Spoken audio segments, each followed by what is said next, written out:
tal amigos? ¿Cómo están? Buenas noches, bienvenidos a En Portada. Ya saben ustedes, como siempre, aquí en el horario estelar de Canal N. Y, pues bien, el candidato de Juntos por el Perú, el señor Roberto Sánchez, continúa en esta actitud que podríamos denominar de derrotado contumaz y ha anunciado que no va a reconocer el triunfo de la señora Fujimori. Sin embargo, eso contrasta con lo que decía algunos días antes de la elección. Me parece que el 5 de junio dijo que iba a reconocer los resultados después de que se produjo, digamos, el sufragio. Su opinión ha cambiado dramáticamente. Por eso es útil contrastar el Roberto Sánchez de antes con el Roberto Sánchez de ahora. Escuchemos lo que dijo el 5 de junio y después vamos a escuchar lo que ha dicho hoy. Lo hemos dicho y lo reafirmo. Nosotros somos demócratas, Lúcar. Y en la democracia, precisamente, se respeta. Nosotros nos comprometemos a respetar los resultados electorales. No con ojo cerrado, porque tenemos nuestros 90.000 personeros y van a estar en cada mesa. Y llamamos a todas las fuerzas democráticas a que hagamos respetar la transparencia y el voto y el sentido popular. Llamamos a la comunidad internacional que venga en auxilio también de ese sentimiento, ¿no es cierto?, que hay aquí de decir fraude, fraude, fraude. Yo me comprometo a respetar los resultados y exhorto más bien que no se tenga lenguaje tibio en decir, lo voy a evaluar, como ha dicho la señora Keiko. Acepte lo que significa la democracia. Basta de decir que en el 2021 hubo fraude, fraude, fraude y extenderlo a más inestabilidad. ¿No se da cuenta de lo que está haciendo? Yo voy a respetar los resultados, me comprometo ante el país y si efectivamente el voto ciudadano dice que hemos triunfado, lo celebraremos. Y si dice que no nos ha dado su oportunidad, sabremos reconocer y nos pondremos de inmediato a disposición para hacer grande nuestro Perú y recuperar la democracia. Para nosotros, esta irregularidad grave que aprobó OMPE deviene en un fraude en desarrollo. Si el Jurado Nacional de Elecciones no resuelve en atención a la seguridad jurídica, la normativa electoral, ese fraude se habrá consumado. Nosotros no reconoceremos el gobierno de la señora Fujimori. En la puerta hay un Daniel Santibáñez que entra. Y en esa coherencia a los votos de los más de 9 millones de ciudadanos, haremos la lucha democrática en el marco de la ley, de la Constitución. Un sutil cambio de opinión en el camino. Dentro de la lógica de su resistencia a los resultados que pues, le transmiten una noticia ingrata, ha convocado a una nueva marcha para este sábado. Habrá que ver cómo se produce esa marcha, esperamos que sea pacífica y habrá que ver también qué tanta concurrencia tiene. Mientras tanto, el conteo de votos oficial continúa y podemos ir al pantallazo de OMPE a estas horas de la noche. Está al 99.759% del conteo de actas. A estas horas esto supone para la señora Keiko Fujimori el 50.113% de los votos, mientras que para Roberto Sánchez de Juntos por el Perú el 49.887%. 9.195.239 votos para Fuerza Popular, 9.153.619 votos para Juntos por el Perú. La diferencia es 41.620 votos a favor de Fuerza Popular. Y bueno, continuará el conteo y tendremos los resultados oficiales. Ojalá mañana o pasado, pero la verdad es que a la velocidad que avanza no daría la impresión de que será tan rápido. O bueno, aún si fuera pasado mañana sería lento, pero digamos que no, ni siquiera en 2 días tendremos los resultados. Ojalá que sí, ojalá sea, digamos, celérico el conteo que falta. Muy bien, vamos a ir ahora al Congreso, donde está nuestro compañero Jimmy Chinchey, porque hoy día hubo pleno.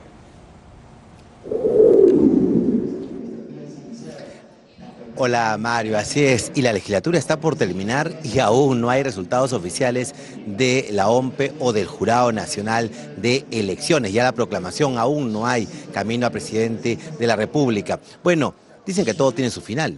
Tal vez estamos ante el último pleno, última sesión plenaria. ¿Y por qué ponemos ese tal vez? Porque hace 2 semanas conversamos también y hablábamos del último pleno, de que no había ampliación de legislatura porque se había determinado así. La mesa directiva a cargo de Fernando Rospigliosi se había señalado que el 15 acababa todo, pero a último momento y bajo el argumento de la carga procesal que tenía, o la carga de proyectos, perdón, de ley, entonces se amplió hasta el día de mañana. Se ha convocado solo a un día de pleno, hoy. Pudo haber sido hoy y mañana, solamente se ha convocado al día de hoy. Se habla de que ya no habría ampliación, una semana más se iba a ampliar, no hay ampliación y que hoy terminarían con los proyectos de ley. ¿Cuántos proyectos de ley hay en la agenda? 155, sin mencionar reconsideraciones, observaciones del Ejecutivo y demás, pero hay 155 proyectos de ley que figuran en la agenda. En el transcurso de la jornada estaríamos hablando de unos 15, tal vez un poco más, 15 o 20, y eso es mucho todavía, contando todo el día, ¿no? Básicamente los proyectos son de leyes declarativas, de leyes de límites y demás. Entonces, esas leyes son aprobadas sin mayor debate. Bueno, así está transcurriendo entonces la sesión plenaria. Mario, regresamos contigo ante cualquier eventualidad. Muy bien, muchas gracias a Jimmy por la información. Y hablando del Congreso, el Pleno del Congreso ha aprobado en segunda votación, ustedes saben que hay determinadas leyes, determinadas iniciativas que requieren 2 votaciones, además en 2 legislaturas distintas. En segunda votación ha aprobado el dictamen que modificó el Código Penal Militar Policial y el nuevo Código Procesal Penal a fin de precisar el delito de función de policías y militares, fortalecer la función militar y policial y establecer sanciones para efectivos que participen en bandas u organizaciones criminales. Este dictamen, además, ya aprobado, o sea, ya listo para ser convertido en normativa, en norma quiero decir, tiene disposiciones que se refieren a dónde debe procesarse a los policías y militares que han sido acusados de algún tipo de delito, evidentemente de función. En el caso de los policías y militares dice que ningún militar o policía podrá ser procesado simultáneamente por los mismos hechos en la justicia ordinaria y en la justicia militar policial. En esos casos se dará preferencia a esta última jurisdicción, es decir, a la justicia policial militar. Esto entre otros elementos de la ley aprobada. Y para conversar sobre esa ley y algunos otros asuntos relacionados con la justicia y el derecho, estamos con la ex ministra de Justicia, Delia Muñoz. Delia, ¿qué tal? ¿Qué tal? ¿Cómo está? Bien. ¿Qué le parece lo que ha aprobado en segunda votación el Congreso? Mire, hay una disputa que se remonta al año 2009-2010 sobre si la jurisdicción militar debe existir y qué cosa es el delito de función. En aquellos años se planteaba y se discutía mucho incluso la propia existencia del fuero militar, ¿no? Y también se discutió bastante el concepto de delito de función. Tuvimos casos en el sistema interamericano de revisión de nuestra regulación y también en sede nacional procesos de demandas de inconstitucionalidad. ¿Qué cosa es lo que se dijo? En primer lugar, a nivel del sistema interamericano, se validó la posibilidad de que exista una justicia militar, porque se sustentó que nuestro modelo constitucional establece que en el Perú hay 3 modalidades o como le quieras llamar, tienes la justicia ordinaria a cargo del Poder Judicial, tienes la justicia privada o la justicia arbitral y tienes la justicia militar. Es decir, de que tienes estos tres mecanismos para resolver las controversias que puedan existir, cada una con sus propias características. Sí. En ese contexto se validó la existencia y la permanencia de una justicia donde se juzgaban militares, policías por los delitos de función. De allí se pasó a la siguiente discusión sobre qué cosa era delito de función. Cualquier acto que comete una persona que viste uniforme es automáticamente delito de función. Se discutió, se debatió bastante y el Tribunal Constitucional estableció que el delito de función era aquel que se desarrollaba, conforme lo indica la propia designación, en cumplimiento de las tareas. Claro. ¿No? Un acto de tortura es delito de función, evidentemente va a ser entendido que no, porque no forma parte de la tarea de una persona que viste uniforme incurrir en ese tipo de actos. Un abatimiento en un enfrentamiento armado es delito de función porque está parte de las tareas.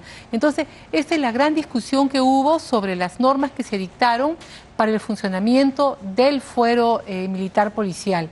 Y fue aprobado por el Tribunal Constitucional, solamente hubo un par de observaciones y se validó tanto el fuero como los delitos de función. Ahora, por lo que he visto, se han hecho cambios. En primer lugar, se reconoce que la gente que viste uniforme puede participar en delitos graves, como trabajar con bandas organizadas de altísima criminalidad y los llevan al fuero común y además les incrementan las penas. Y luego se establece una precisión del delito de función. Allí es donde vendrá nuevamente la polémica para ver cuáles son los límites, cuál es el complemento que tenemos para ello, pero en principio no está prohibido ni el delito de función ni la competencia del fuero militar policial. El fuero policial militar, existe en otros lugares, no es un invento. En muchas partes del mundo existe el fuero militar policial. Yo recuerdo que en esos años que se discutía o no, se decía que no, que todo tenía que ser justicia ordinaria, había una persona muy experta en estas materias en el sistema interamericano que era Florentín Meléndez, ¿no? Sí. Que cuestionaba la existencia de los fueros, pero luego de conocer el modelo peruano que tiene un origen constitucional, le quedó completamente claro que nosotros habíamos establecido 3 niveles de ejecución de la justicia y podríamos tener hasta 1/4, que es el de los pueblos originarios, con sus propios métodos, sus propios sistemas. Ahora, esta ley dice ningún policía o militar podrá ser procesado simultáneamente por los mismos hechos en la justicia ordinaria y en la justicia militar policial. Es decir, que el proceso se le puede abrir o bien en un fuero o bien en el otro. Y uno pensaría que eso tiene un solo conducto, ¿no? Claro, en algún momento vino ocurriendo esto, que eran denunciados en el fuero militar y de manera paralela la Fiscalía presentaba una denuncia en el fuero ordinario pidiendo la competencia, ¿no? Es allí, en esas situaciones, donde se van a presentar seguramente los grandes casos que van a dirimir el ámbito de aplicación del concepto de delito de función. Sí. Y yo me imagino que allí va a haber alguna demanda de inconstitucionalidad para que se precise bien ese tipo de concepto, porque en el 2009-2010, cuando se discutieron estos temas, dirimió el Tribunal Constitucional en unas sentencias que fueron muy discutidas y muy debatidas. Yo me acuerdo que en ese entonces el presidente del Tribunal Militar era Carlos Enrique Mesa, que ya no nos acompaña en este mundo, y él decía que se querían llevar las cosas a un nivel tan extremo de regular delito de función que solamente le quedaba para el fuero zapato sucio y pelo largo, que tampoco es la intención, ¿no?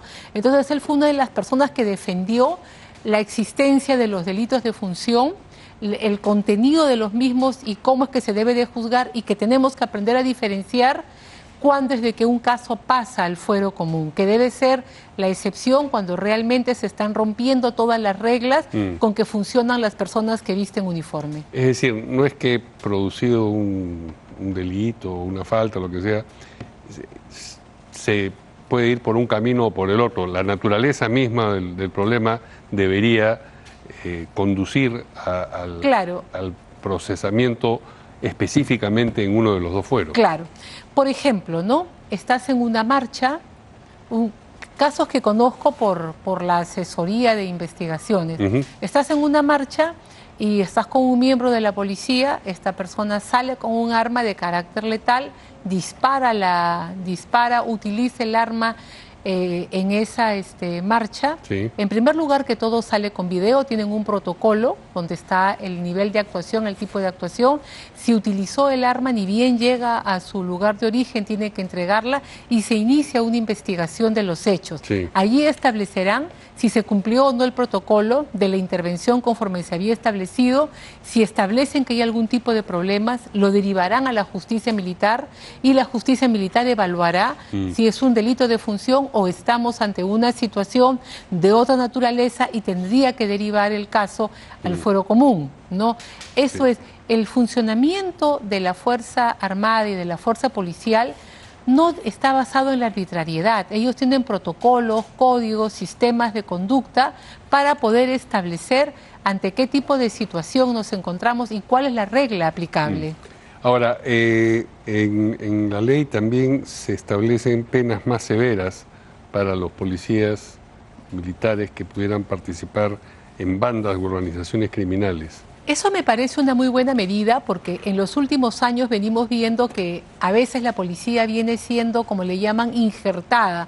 O sea, las personas que integran bandas van a la escuela de oficiales o de suboficiales para estar dentro de la policía y de esta manera poder ayudar a las personas de esta comunidad delictiva que integran, o en otros casos vamos viendo que ya son los altos mandos que están colaborando directamente con organizaciones criminales de altísimo nivel. Entonces, con este endurecimiento de las penas, que llegue incluso hasta la cadena perpetua, se quiere luchar seguramente contra estos casos de gravísima corrupción. Ahora, esto ya se votó en segunda votación y todavía tiene que ir para que el presidente, así es, si el puede observarlo o no. Puede observarlo o no. Tiene 15 días Tiene útiles. 15 días útiles para poder observarlo. Si no lo observa, vuelve al Congreso y el Congreso tendría que aprobarlo. Si es que no lo observa. Si es que no lo observa, lo aprueba y entra en vigencia. Ok, y si sí lo observa, tiene que regresar al Congreso. Y por insistencia el Congreso podría, pero bueno, estamos en una situación límite porque los 15 días útiles, ¿hasta dónde van a llegar? La insistencia la puede... aprobar la comisión permanente. Esa era la pregunta. ¿Sí puede? Sí puede. Porque eso sí va a seguir sesionando. Así es, eso va a seguir sesionando, pero hasta el 25 de julio, ¿no?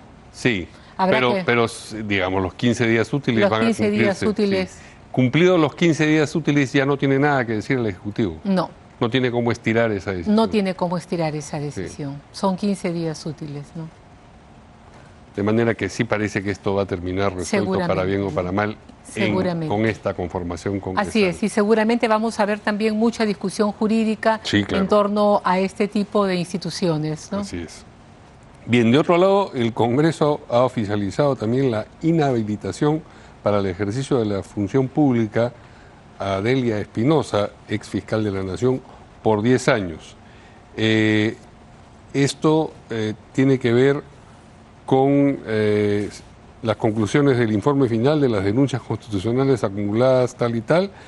El expediente determinó que Espinosa Valenzuela excedió los límites constitucionales del poder público al interponer la denuncia constitucional 549, mediante la cual atribuyó el presunto delito de negociación incompatible a 11 congresistas, basándose únicamente en la participación y el voto que estos emitieron al favor del proyecto de ley tal. Esa es una decisión evidentemente política que el Congreso toma en el ámbito de las atribuciones que tiene de poder acusar constitucionalmente a cierto tipo de funcionarios, entre los cuales se encuentra quien ejerce el cargo de fiscal de la Nación.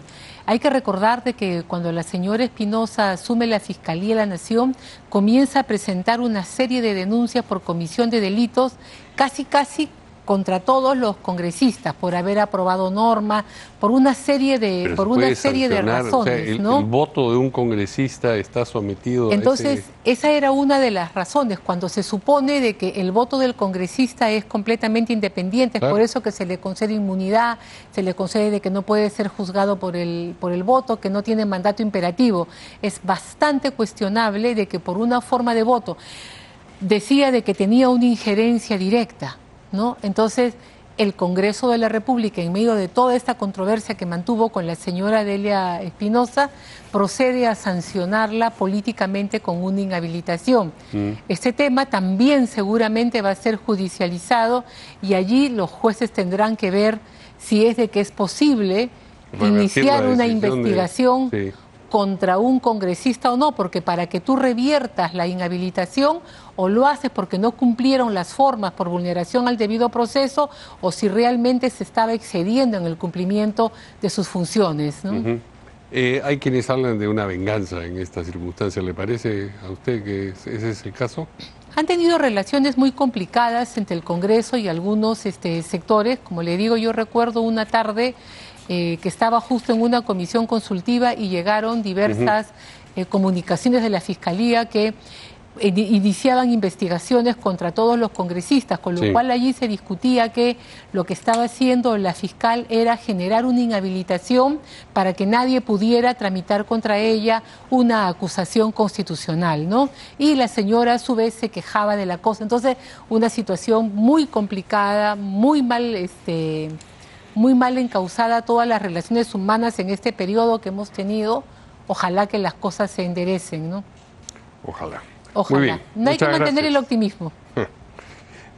Gracias a la ex ministra de Justicia, Delia Muñoz, por acompañarnos aquí. A usted las gracias.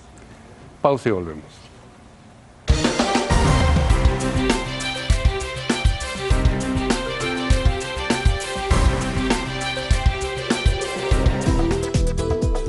En Canal N te escuchamos. Envíanos tus denuncias en foto o video.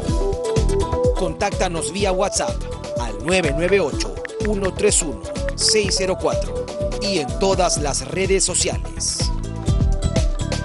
Mantente conectado a Alerta Noticias por Canal N.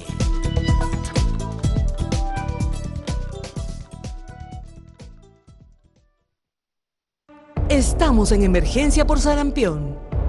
Es una enfermedad altamente contagiosa que puede causar complicaciones graves e incluso la muerte en niñas y niños no vacunados. Hoy los casos siguen en aumento y la mejor forma de prevenirlos es vacunándolos. Llévalos al establecimiento de salud más cercano, consulta la dosis que falta y completa sus vacunas. Vacúnalos, protégelos ya. Gobierno del Perú. ¿Qué es lo que ves? Unas señales que pagan bien. Unos perros. Todito al 3 y al triple 7. Tú sí la ves. Y cobras al toque billete. Entiendas la que en la web. Y cobras al toque billete. Entiendas la que en la web.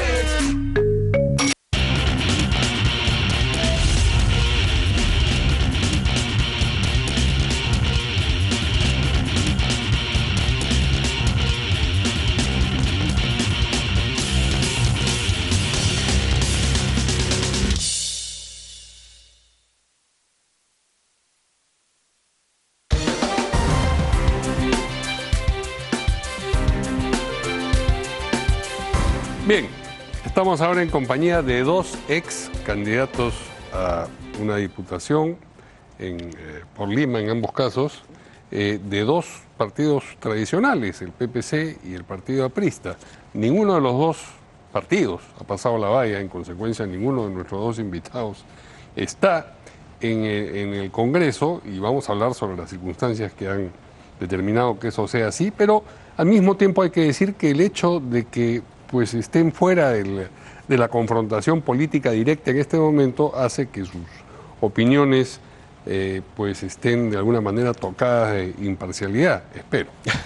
Estamos con Javier Bedoya, ex candidato a la vicepresidencia y a diputado por Unidad Nacional, él pertenece al PPC que formaba parte de esa alianza, y con Renzo Ibáñez, ex candidato a diputado por el Partido Aprista peruano. Mario, ¿Cómo están, Renzo, caballeros? ¿cómo están? Buenas noches. Bien, los miraba y decía, va a aparecer dentro de poco la hora del recuerdo, a pesar de que son bastante jóvenes, por el hecho de que... ¿Ah? La hora del lonchecito. No, el recuerdo porque sus partidos no están en el Congreso y no están hace algún tiempo ya. Es cierto, es cierto. Y bueno, lo primero que les tenemos que preguntar es qué ha pasado, por qué han tenido esta performance tan, digamos, deficitaria en estas elecciones. ¿Qué dice primero Unidad Nacional? Yo creo que son una serie de factores que venimos arrastrando hace muchos años, como PPC. Luego de perder la inscripción en el 21, sí, corrimos con un proceso de inscripción, perdimos un año inscribiendo el partido. En ese entonces estaba a cargo Marisol Perestello de ese proceso. Ella se retira del partido y dejó a otra gente que nos encargamos del proceso de reinscripción. Bueno, pero lo cierto es que se reinscribieron. Y en el camino, sí, Mario, vinieron una serie de aprobación de leyes en el Congreso cambiando los cronogramas electorales y los requisitos para que gente postulara al Congreso. ¿Por problemas de trámites creen que han tenido esa performance? Lo que pasa es que esas modificaciones en el Parlamento a lo largo de estos últimos 2-3 años ha hecho que no nos podamos preparar de la mejor manera. ¿Fue un acierto ir con el general Quiabra como candidato presidencial? Yo creo que sí fue un acierto ir en alianza, era lo que correspondía y creo que a la luz de los hechos era lo que tocaba, dando 36 partidos políticos. Por un pelo, gracias a Dios me equivoqué en el vaticino que hice hace 3 años, en una entrevista que me hicieron en Expreso, donde dije que la izquierda iba a ganar con el espacio de la centro derecha totalmente atomizado. Creo que el general Quiabra, y no me arrepiento todavía, no me arrepiento hasta el día de hoy de haberlo elegido como candidato presidencial. Quiero que era uno de los más preparados, uno de los más potentes. Lamentablemente no hubo visibilidad, no se dejó ver. Las propuestas que llevó no fueron escuchadas. Estuvo más de moda finalmente en los acontecimientos, en la coyuntura del momento, en los debates o en determinados momentos, que fue lo que terminó impactando. A eso súmale las encuestas que subían y bajaban candidatos de la noche a la mañana. ¿Metían mano en las encuestas? Yo creo que jugaban mucho con el margen de error. Sí. Y han habido candidatos que... Pero hay que tener pruebas para decir una cosa así, ¿no?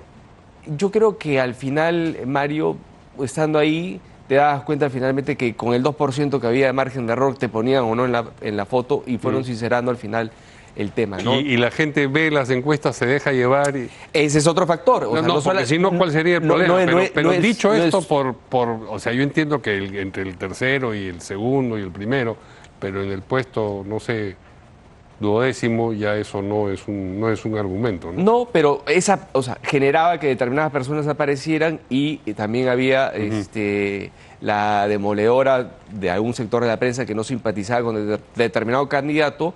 Y eso finalmente era lo que entraba por los ojos en el electorado. El electorado no se ha fijado en propuestas, se ha fijado en lo que las encuestas marcaban y lo que veían después de los medios periodísticos que sacaban algo a favor o en contra de determinado candidato.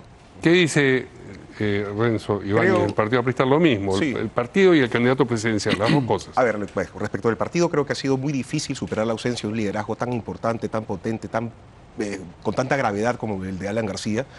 Además, su partida fue realmente traumática para la institución, lo cual dejó no solamente la herencia de su gran gobierno, de sus obras, de su pensamiento, de su pedagogía, sino también un partido con muchos liderazgos y tal vez ninguno terminando por homogenizar la organización de tal manera que no pudimos ordenarnos. Y llegamos a un proceso electoral interno en donde gana un compañero amigo de mi promoción, Enrique Valderrama, que en sí mismo, su rostro, por ser justamente una novedad... ¿Usted lo apoyó internamente? No estuve apoyándolo internamente en su candidatura, estuve solamente enfocado en la mía como candidato a la diputación. No participé de ninguna... No, pero digamos, de ninguno de los que querían ser candidatos presidenciales. No. Solamente ¿No votó por ninguno de ellos? No estuve.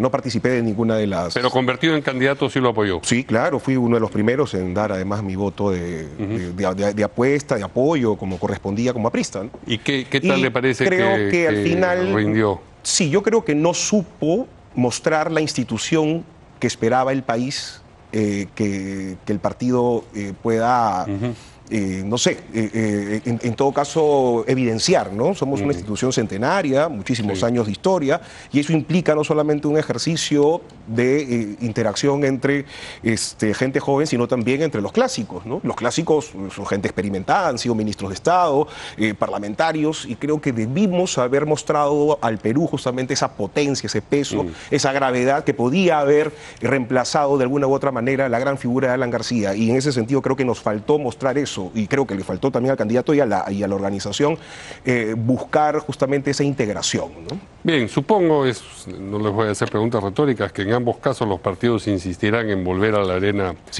política. Así que vamos a otro asunto, vamos a lo que está ocurriendo en este momento con el conteo lentísimo de votos de parte de los jurados electorales especiales, que tienen que mandar las actas observadas, aprobadas a OMPE, y OMPE incluir eso en el conteo oficial. Estamos al 99.759, creo que es lo último, y parece pues un reloj de arena, ¿no? Cae de acuerdo. Un grano detrás del otro.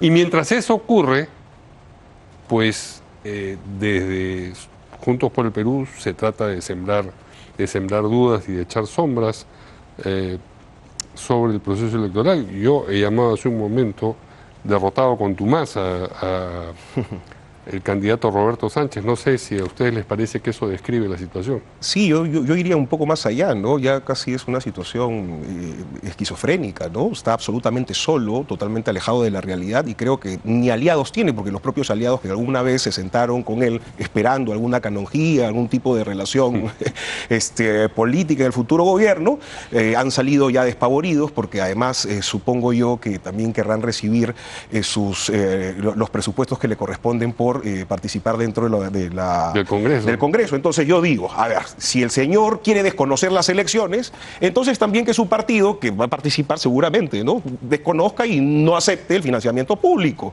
Porque, a ver, y eso debería estar normado, porque esa es una cosa muy compleja, ¿no? Necesitamos que la democracia tenga fuerza, tenga potencia y tenga legitimidad. Sí. Y eso implica también tener políticos responsables. Si el señor no quiere aceptar las elecciones, no quiere aceptar los resultados, entonces que tampoco acepte el financiamiento público que le corresponde, ¿no? Lo más grave de este asunto es que no hay realmente un fundamento, no hay un sustento de fondo para cuestionar el proceso electoral. Sobre todo cuando ambos candidatos han tenido en casi todas las mesas personeros. Sí. Entonces no encuentro todavía la razón por la cual él está cuestionando el proceso electoral. Está viajando por el sur, tratando de asusar a la gente. Creo que no está teniendo éxito, porque en realidad la gente, Mario, lo que quiere es trabajar. La gente quiere de alguna manera comer, necesita trabajar, no está para este tipo de cosas, a menos que estas manifestaciones que está tratando de propiciar sean obviamente financiadas con plata de la minería ilegal, etcétera, etcétera, que ahí sí vemos que a veces tienen suerte. La del sábado no fue muy exitosa, ¿no? Por eso creo que la gente no está para esto. La gente quiere que la cosa siga adelante. Evidentemente hay mucha expectativa de lo que puede hacer Keiko. Evidentemente Keiko no va a tener una luna de miel. Keiko va a tener, digamos, una oposición muy férrea, no solamente dentro del Congreso, sino también en la calle, en el antifujimorismo. En consecuencia, ella tiene que ser muy cuidadosa, muy cautelosa en escoger a sus ministros de Estado, sobre todo al presidente del Consejo de Ministros, que tiene que ser una persona con mucha experiencia, muy político, con mucha muñeca y mucha cintura. Vamos a llegar a eso en el gabinete, pero primero, ¿ustedes ven a Roberto Sánchez convertido en líder de la oposición después de un resultado adverso? No lo veo, porque creo que más allá de las manifestaciones en contra del proceso electoral sin fundamento, no es una persona que, en mi opinión, tenga mayormente sustento.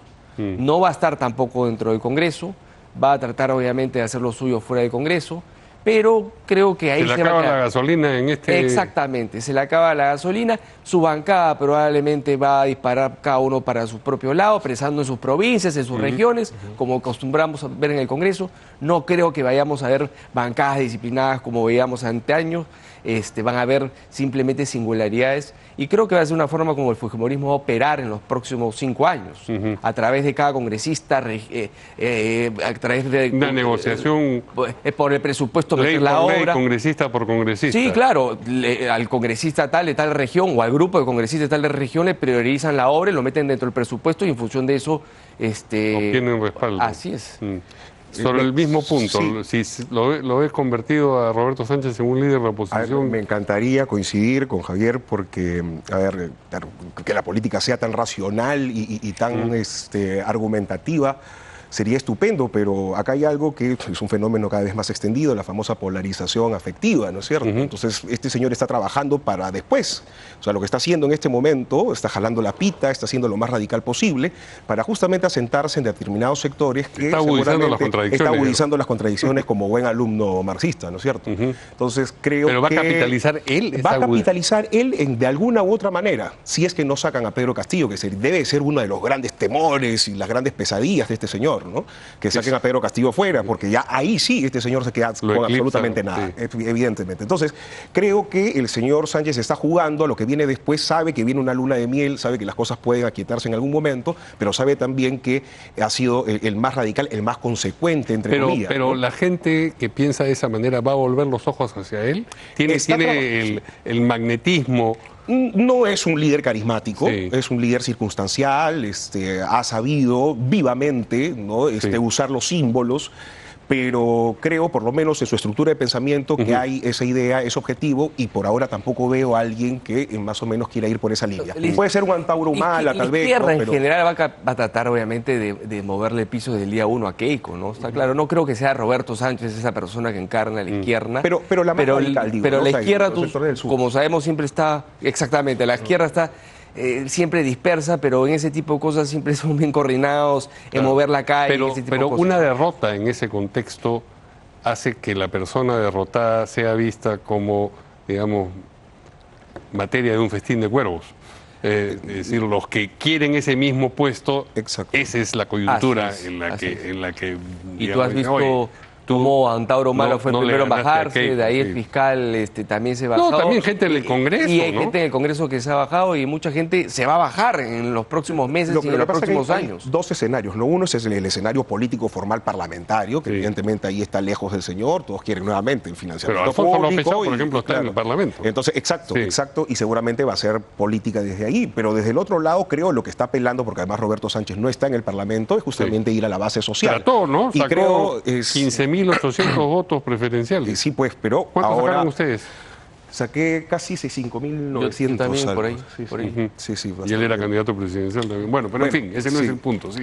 El tema es que la vez pasada saqué 16.000, pero bueno. La cosa es que creo que él va a asumir un rol protagónico en el sur del Perú, en donde seguramente Keiko Fujimori tendrá que hacer algunos esfuerzos y en donde tendrá que verse las caras ahí. Yo creo que la política no solamente es carisma. A ese nivel y en esta primera etapa del gobierno fujimorista creo que va a ser mucha organización y sobre todo mucha logística y coordinación con los poderes de facto oscuros, ¿no? Javier introducía el asunto del primer gabinete y el primer presidente del Consejo de Ministros de este primer gabinete. ¿Qué ideas tienen ustedes a propósito de cómo tendría que ser? Mira, yo creo que Keiko no está para experimentos, ni para traer a alguien nuevo, un rostro nuevo, y con poca experiencia. Yo creo que necesita hoy día echar a la mayor cantidad de gente que tenga experiencia. Y creo que el puesto de presidente del Consejo de Ministros es un rol netamente político. Y creo que el perfil de los ministros tiene que ser, sí, con alguna experiencia en su sector, pero políticos. Ya vimos con PPK la experiencia pasada cuando tuvo un gabinete netamente técnico y fracasó.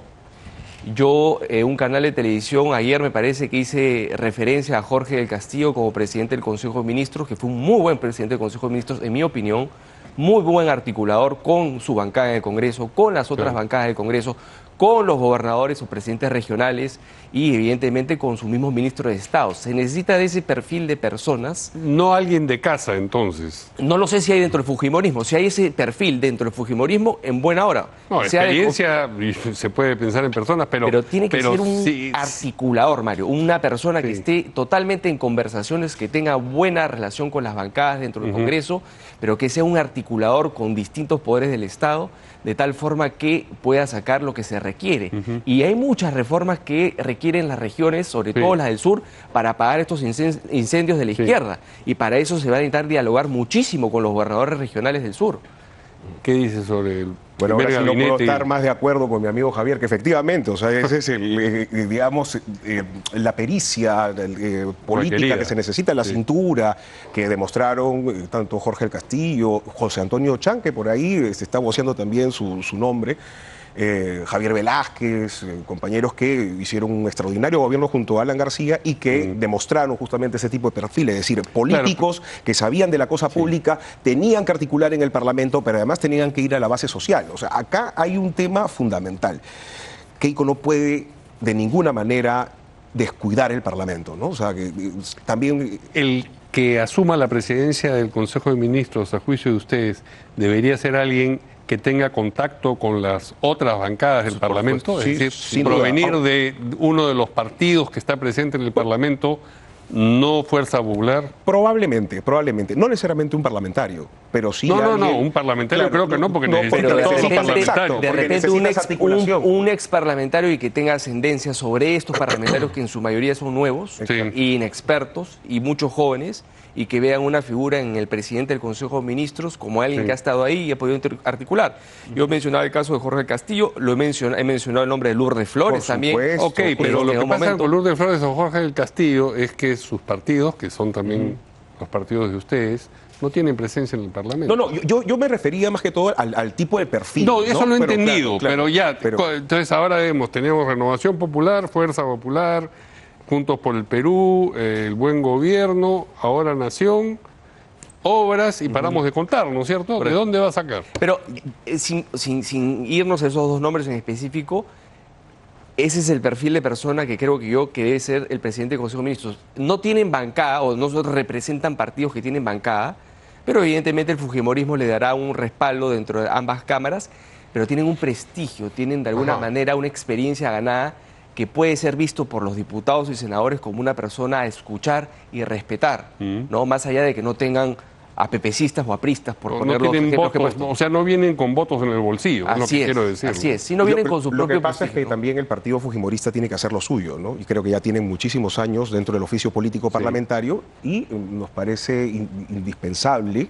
que eso se evidencia ahora, ¿no? En la gestión política. Entonces creo que ahí tiene que haber como que cuerdas separadas. Pero evidentemente alguien como un presidente del Consejo de Ministros no solamente tendría que venir de ese espacio, podría venir también de las regiones, ¿no? De repente un guiño también hacia, no sé, cámaras de comercio, gremios, espacios que podrían... Pero tiene que ser alguien medianamente conocido, ¿no? Sí, sin duda, sin duda. Un valor nuevo a ser conocido no lo digo, en la pero cancha, las regiones decía, no tienen por qué ser absolutamente... Vladimir Guaro sí ¿no? es conocido ya, por ejemplo, ¿no? No sé si sería la persona ideal, pero digamos, es la combinación de alguien que tiene presencia en las regiones. Así es. Y que genere respeto en Lima y en la... Claro, por la misma coyuntura, porque Keiko tiene que ponerse a trabajar ya, a operar del día 1, y no necesita poner a un novato, o no debería poner un novato que va un poco a calentar asiento, que va a ir midiendo las cosas, sino alguien que ya conoce la cosa pública, ha estado en el Parlamento, ha sido ministro de Estado. Y que sirva de pararrayo. Así es, y que de frente salga, y que de frente salga a articular. Por el perfil psicológico político de Keiko Fujimori, que no es una mujer muy figuretti, digamos, en términos políticos. O sea,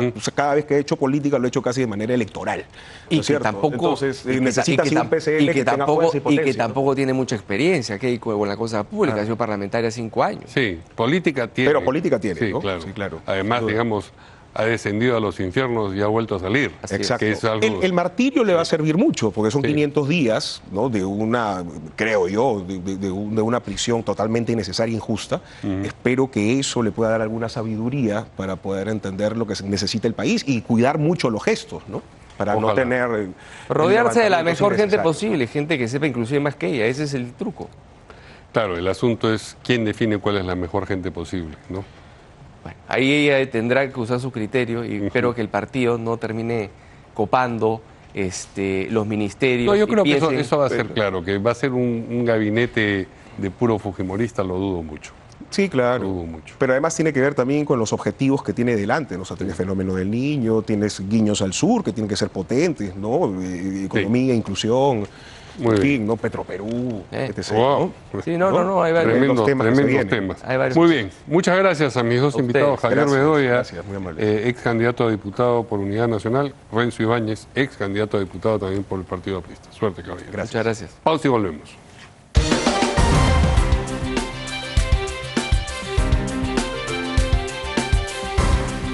El clima llega gracias a Isdin. Love your skin.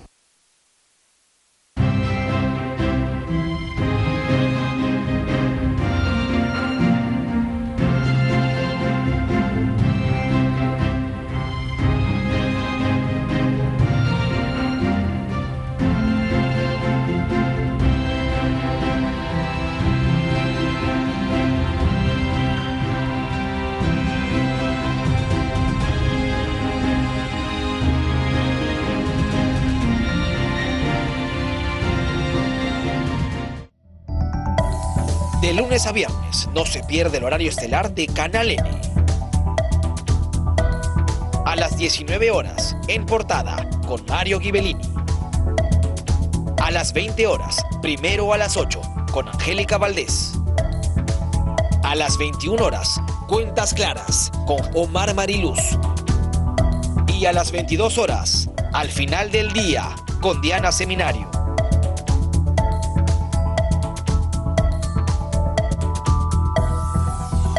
Canal N, noticias en vivo, minuto a minuto.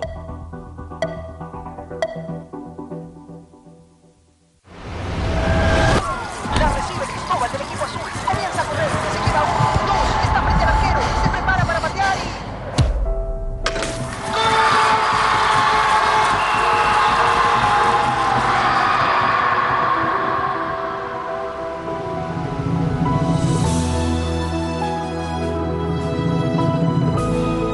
Todos los capitanes entran a la cancha. Capitanes, lo están haciendo bien.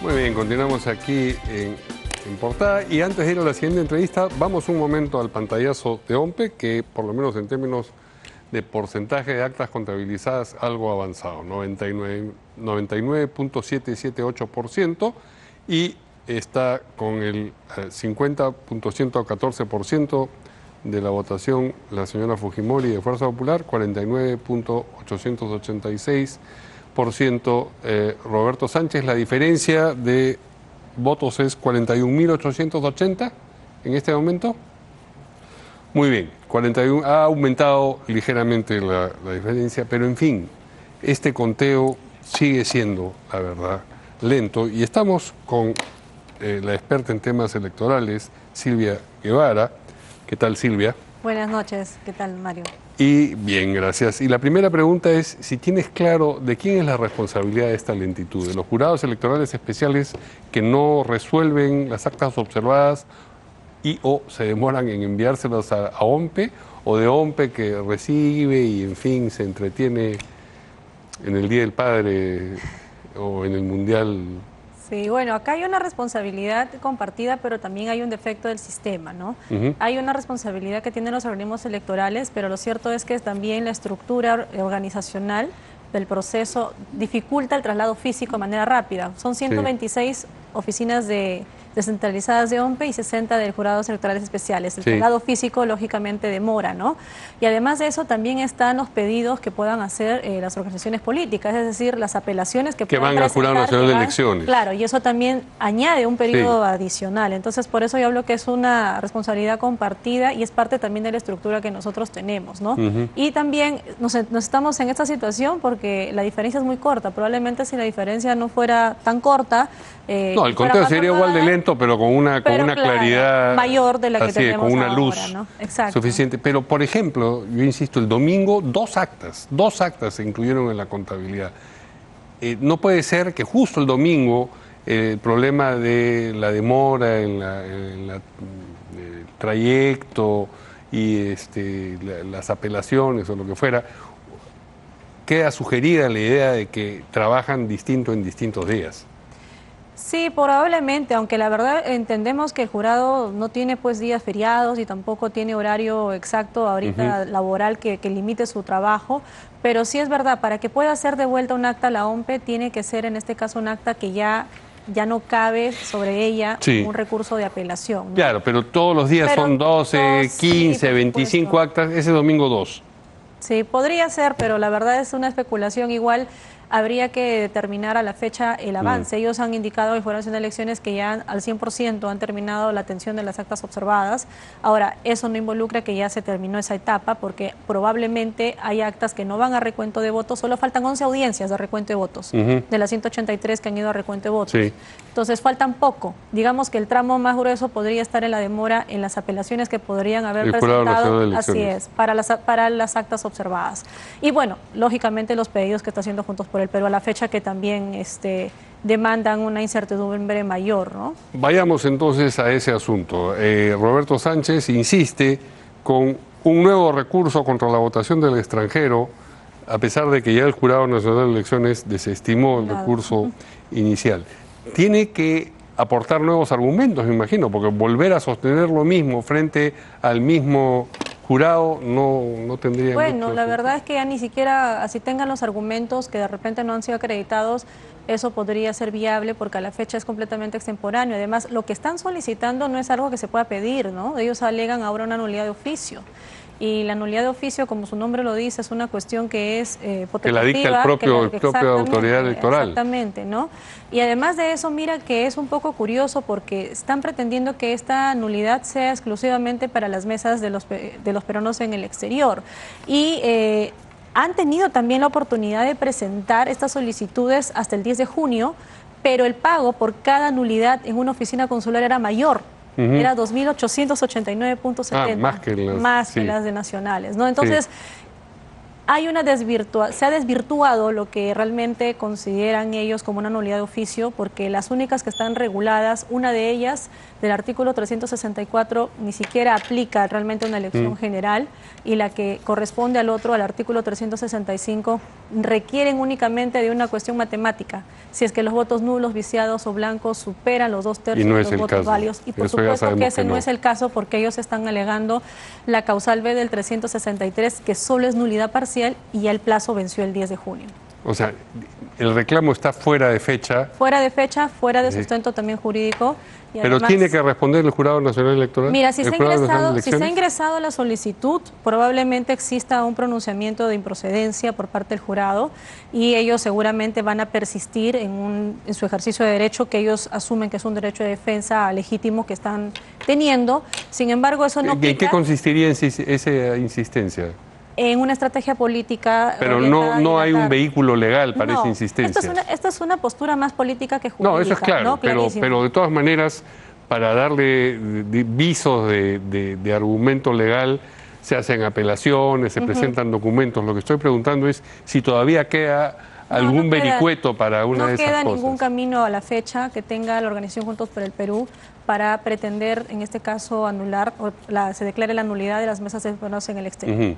No, ya agotaron esto en la fecha y todo recurso que ahora ellos presenten o solicitud realmente ya deviene sin un sustento y un marco jurídico para hacerlo. Pero tiene que responder el Jurado de las Elecciones. Sí, claro, si hay una solicitud, así como sucedió en la primera vuelta, pese a que son cuestiones que no se enmarcan en un procedimiento específico, han habido pronunciamientos. Decir improcedente quiere decir esto no tiene cómo tramitarse, ¿no es cierto? Ni siquiera va al fondo del asunto. Así es, exacto. Improcedente es cuando no llega ni siquiera a evaluarse una cuestión de fondo, en este caso en específico, ¿no? Y eso no tiene un límite también, hay un momento en el que ya no... El límite lo va a determinar en este caso el jurado cuando terminen todo lo que viene a ser los cuestionamientos que puedan surgir a las actas observadas en apelación y seguramente cuando eso ya concluya las resoluciones regresarán a OMPE para que OMPE ingrese esos votos al cómputo final, estemos ya en el 100% y posterior a ello ya empiecen a emitir las actas de proclamación cada uno de los 60 jurados electorales especiales. Con ello tendría que continuar y si persisten solicitudes, como pasó en la primera vuelta, seguramente serán respondidos, pero va a tener que continuar el tema de la proclamación. Eso ya lo hemos vivido en la primera vuelta. Ok, de otro lado, el Jurado Nacional de Elecciones ha declarado infundadas 24 apelaciones presentadas por Juntos por el Perú. Hay una que ha declarado fundada en parte. Al declarar infundadas, ¿ese es un pronunciamiento sobre el fondo del asunto? No, lo que pasa que cuando va en apelación existe en una primera instancia una improcedencia. Entonces, frente a una improcedencia, lo que corresponde es que se analice el fondo del asunto de que fue materia de pronunciamiento en la primera instancia únicamente. Por eso es que lo que corresponde es que sean infundados, ¿no? Porque se analiza... Ellos están protestando por la improcedencia. Claro. Y al decir infundado están diciendo esta protesta por la improcedencia... No va y confirmo finalmente lo que resolvió el jurado Ajá. electoral especial en primera instancia, ¿no? Y ya no entran a evaluar mayores argumentos, salvo que en la primera instancia haya sido materia de pronunciamiento, pero si no se abordó en la primera instancia, el jurado no andaría. Ahora, lo que vimos en la audiencia es cierto, hubo preguntas quizá más de fondo, pero creo que estaban justificadas en el marco justamente de esta solicitud, de este plazo adicional que ellos estaban buscando, a ver si realmente había o no algún fundamento, ¿no? Pero habría que revisar la resolución, pero de todas maneras la decisión es clara, ¿no? Eso ya concluyó, se puede decir, y a la fecha ya no cabría ninguna solicitud por ser extemporánea. Estas apelaciones que ha declarado infundadas el Jurado Nacional de Elecciones, ¿se refiere a actas que todavía están dentro de ese universo que vemos como actas enviadas al jurado? O sea, no es que las sacan de la contabilidad que ya se realizó. No. Las actas que son observadas no entran a la contabilización final, ¿no? Ajá, entonces esas son las que están ahora en los jurados electorales especiales y que justamente sobre algunas de ellas es que han habido recursos de apelación, llegan al Pleno y el Pleno las está revisando, determina las audiencias públicas y finalmente resuelve. Y con ello ya no acabe nada más, se emite la resolución respectiva por el acta, se retorna a la OMPE para que recién ahí se ingresen esos votos a la contabilización final. Un acta observada y apelada respecto de lo que dijo en origen el Jurado Electoral Especial ha sido, declarada fundada en parte. Es una del distrito de Castilla, en la provincia de Piura, departamento de Piura. Declararla fundada no quiere decir que le dan la razón a la apelación, sino al fondo de la apelación, sino, la apelación procede, me imagino que es lo que quiere decir. Hay dos cosas. Ha habido una confusión cuando se había determinado se concede la apelación, ¿no es cierto? Que es cuando solamente es una cuestión de trámite que se elevaba al Pleno. Pero cuando ya el Pleno declara fundada es porque ya ha analizado la materia de la controversia, que puede que haya sido un tema formal, como puede que en primera instancia haya sido de fondo. Todo depende de cómo se haya resuelto en primera instancia, pero hay algunos supuestos, por ejemplo, que pueden ser favorables y determina de repente el Pleno que sí vayan a recuento de votos, que es en el único caso cuando derivan de actas que se han observado de oficio de OMPE, jurado cotejó y dijo, ¿sabes qué? No es necesario recuento de votos, subsanó, pero la organización política dijo, no estoy de acuerdo, apeló, y el jurado dice, bueno, vamos a contar los votos o lo que fuese. Pero es la única posibilidad, ¿no? O sea, la figura de recuento de voto que se está pretendiendo solicitar tampoco tiene asidero jurídico, ¿no? De manera que es cuestión de tiempo. Es cuestión de tiempo y es cuestión también de estar atentos a cómo van los pronunciamientos del Pleno para ya estar próximamente con las actas de proclamación y el resultado pues ya parece ser que va a quedar como lo estamos observando, ¿no? Ahora, hay también un derecho legítimo seguramente de la protesta y de lo que corresponde, pero lo que sí es algo criticable es que se utilice el andamiaje jurídico para fines políticos, generando una falsa expectativa a la ciudadanía. Claro, lo que no queda claro es protesta contra qué, contra los resultados. Entendemos que es contra el infortunio. Claro, contra lo que ellos consideran que es lo que corresponde, ¿no? Muchas gracias a Silvia Guevara, experta en temas electorales, por acompañarnos una vez más aquí en Portada. Vamos a una pausa y volvemos con lo último.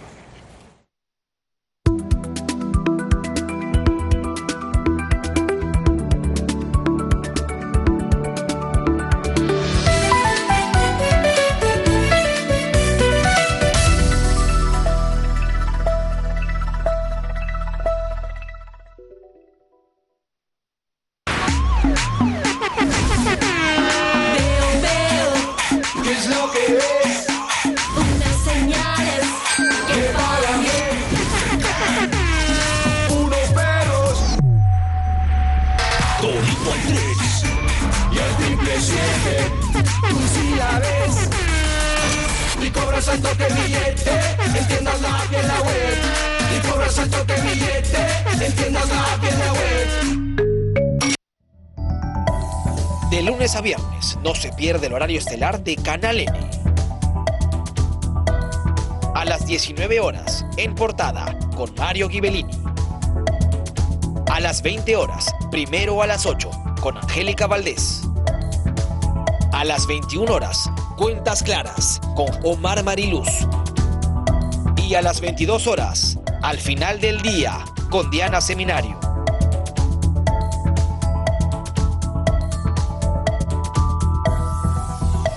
Canal N, noticias en vivo, minuto a minuto.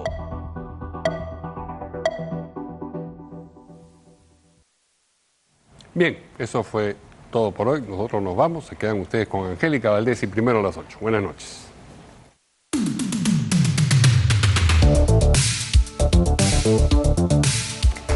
Hola, ¿qué tal? Muy buenas noches. Bienvenidos a Primero a las 8. Nos acompaña Angélica Valdés. Les presento, como cada noche, nuestros titulares de hoy.